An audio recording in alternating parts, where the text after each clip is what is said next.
Resuming debate, the honourable member for Calgary Centre. Well, thank you, Madam Speaker, and I rise today to address this House on Bill 27, the Digital Charter Implementation Act 2022. So we're just a year behind or so. But 34 years ago, the Supreme Court of Canada recognized that privacy is at the heart of liberty. Much has changed since 1989, and little more drastically than the continuous transfer of the private information of Canadians to other organizations.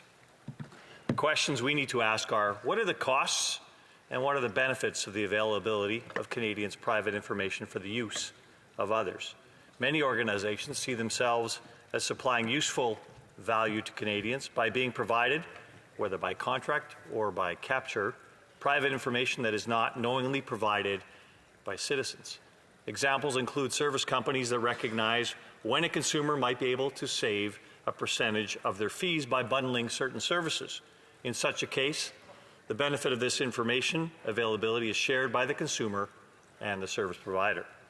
Make no mistake, what drives the action by the service provider is profit, what's known as the greater share of wallet.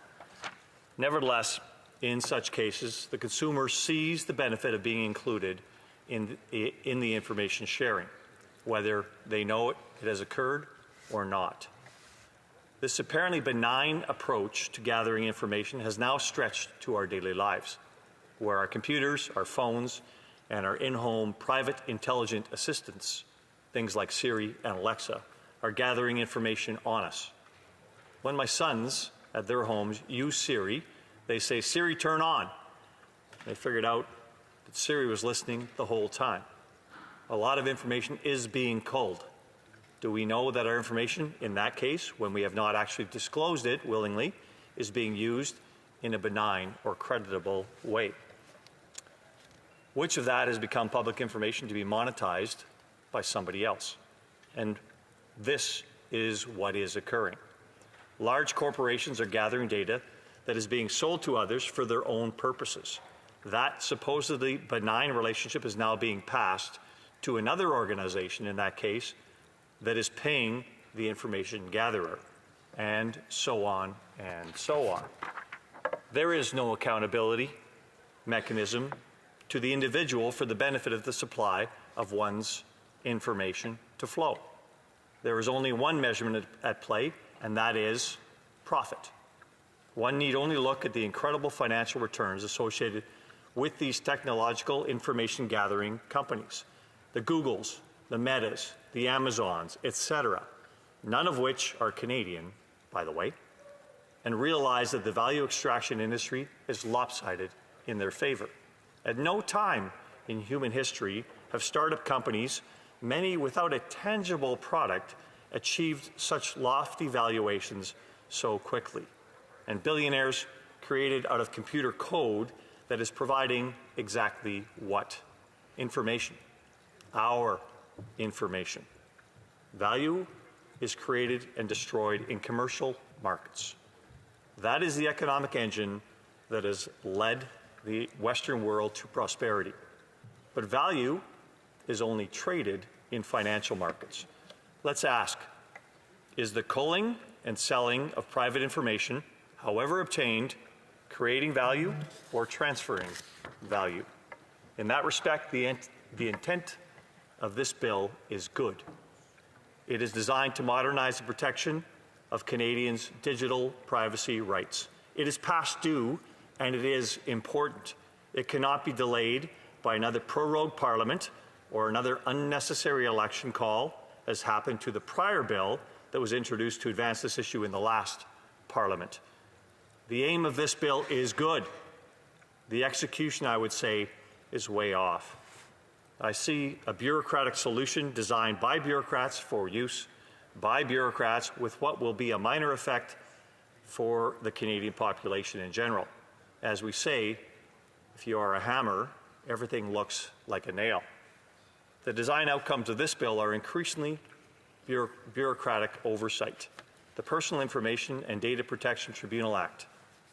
6 members being put together in a tribunal here, of which 3 will have experience in information and privacy law. only 3 out of 6, so half are going to have experience in the very laws they're going to be overseeing here. This is going to be responsible for determining the severity of financial penalties. It'll have a staff of 20 with a budget, along with a larger budget for the Privacy Commissioner, which already exists. Does anybody see any redundancy in this solution? And there's a litany of financial penalties listed through this bill, and a host of requirements of all businesses, even small businesses, which are going to find the requirements of this bill onerous in the extreme. Joe's Garage is going to be treated with the same expectations as the Royal Bank and face the same potential penalties. I want to read from this legislation something that would scare any small business person. This is about privacy management programs as required under the legislation. It states, every organization must implement a privacy management program that includes the organization's policies, practices, and procedures. It further states the organization must take into account the volume and sensitivity of the personal information under its control. What does that mean, and how do we interpret that? Further, an organization must ensure, by contract or otherwise, that the service provider provides substantially the same protection. So a businessman is going to have to ensure something nebulous is not being provided by their service provider when forwarding information. Clearly, no one involved in this bill's design has even considered what this means for Canada's small business community. Here's the issue for Canadians. Who has the most information on Canadians? Well, governments, first of all. Who is likely to get information hacked? Those same governments. This bill shows a complete lack of accountability for the government about how it might misplace or misuse Canadians' data. Is the government going to find itself in such an instance? I doubt it. And that would be a round trip anyways at that point in time. Banks, secondly, have a lot of information about Canadians, and they use that information to increase their returns. They've got large bureaucracies and large legal departments and government relations departments to stick handle these fines, which I should note in this legislation, many exemptions are included. So we're building more bureaucracy. That's just what Canadians have elected us to do, I say very sarcastically. On top of the 30% increase in federal government employees over the past 6 years, we're going to build more bureaucracy. What this bill should be doing is trying to strike a balance between business use of data and the fundamental protection of our privacy. So let's quickly discuss some of the nefarious uses of digital information gathering. Let's go back to the pandemic, when CERB payments were given out to Canadians, and how many criminal organizations misuse that information, government information, to pilfer the pockets of Canadian taxpayers and get undeserved CERB payments into the wrong accounts. This is what happens when government information is pilfered, and this is the main problem with the privacy of Canadians' information at this point in time. So I'm not going to go on too much longer here, Madam Speaker, but my advice to this government, get this bill moving. You're way behind on other jurisdictions on this very important issue. Look at how the absence of privacy protection has affected Canadians, and take a look at where the value of Canadians' information has gone to all the large American tech companies. Listen to that input and the alternatives that are going to be put before you when you put together this bill, and hopefully you amend this bill so it actually addresses the privacy of Canadians in a more complete manner. Listen to that input, listen to those alternatives, and as the Supreme Court of Canada reiterated 34 years ago, Canada needs to recognize privacy as a right. So let's get to work in providing an outcome that actually safeguards Canadians' privacy. Thank you, Madam Speaker. Questions and comments? The honourable member for Fleetwood Port Cows. Oh, thank you, Madam Speaker. Wanted to relate to the honourable member an experience I had back, I think, in 2014, 2015. I saw something on Facebook that said, hey, it's Stephen Harper's birthday. Wish him a happy birthday. So I did. I mean, what the heck? I'm a liberal. I know he's a conservative. I disagree with what Mr. Harper did, but a birthday's a birthday. Imagine my surprise if, when after that, I saw posts online that put me down as a supporter of Stephen Harper. That did raise some questions amongst, my family and others. And this is an example of something that also needs to be paid attention to. How many times, for instance, have we been asked to fill out this personality test or whatever, not knowing that we're giving all of this information that could be used against us? So I'm wondering if the honourable member could reflect on that. The honourable member of Calgary Centre. Well, I thank my colleague for that question. It's a very good question, and I'm glad to see that often we differ on policies in this House, but it's still good to wish others here happy birthday, no matter if you differ with their policy position one way or another. Cordiality, of course, is very common here. What I'd like to hear is that, we're actually, when we're saying happy birthday to somebody, I think it's recognizable when you're getting on that website and filling out a form that people are culling that information. They're using it and they're actually interpreting it as something which you may not necessarily intend. And that is exactly what's happening in the world right now. How this bill addresses that concern is beyond me at this point in time, because you've actively given that information, and that's going to continue to happen. You've probably filled out the form, or you've probably checked off the box that says, I agree to the supply of this information that is 60 pages long about how to actually access that going forward. This is something this bill needs to address. It's something it needs to address in a legitimate and concise fashion so that small businesses, individuals understand what that relationship is and how it transpires. Thank you. Le commentaire, l'honorable député de Drummond.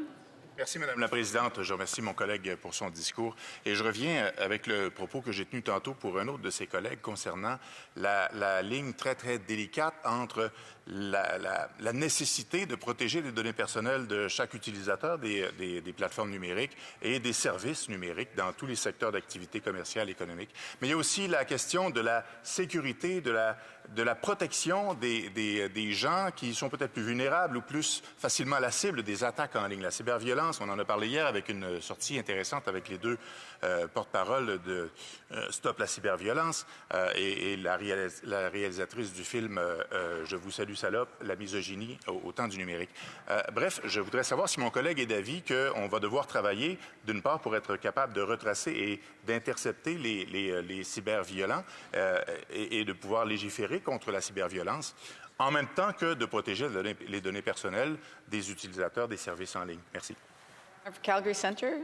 Je remercie mon collègue pour la question, mais c'est clair aussi que les victimes des crimes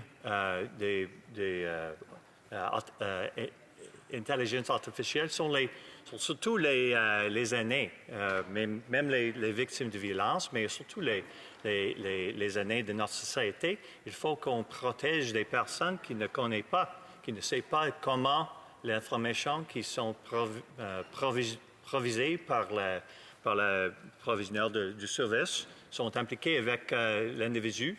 Il faut qu'on, comme société, protège les personnes qui ne sont pas impliquées bien, vraiment, dans l'affaire entre le proviseur de service et aussi la valeur de l'information de personnes. Merci encore. We have time for a brief question. The honourable member for Victoria.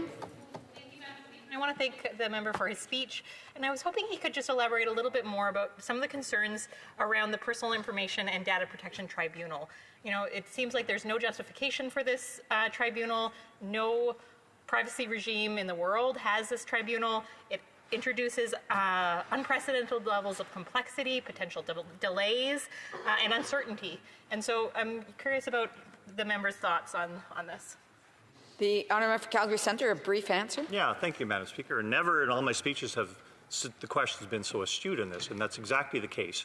You've got a tribunal now being created with a whole bunch of people, 6 people, 3 of which are going to have to know something about what they're talking about, which is ridiculous, quite frankly. And it is actually, 6 new people when you've already got a privacy commissioner who can already do all this work and actually supposedly accomplish something.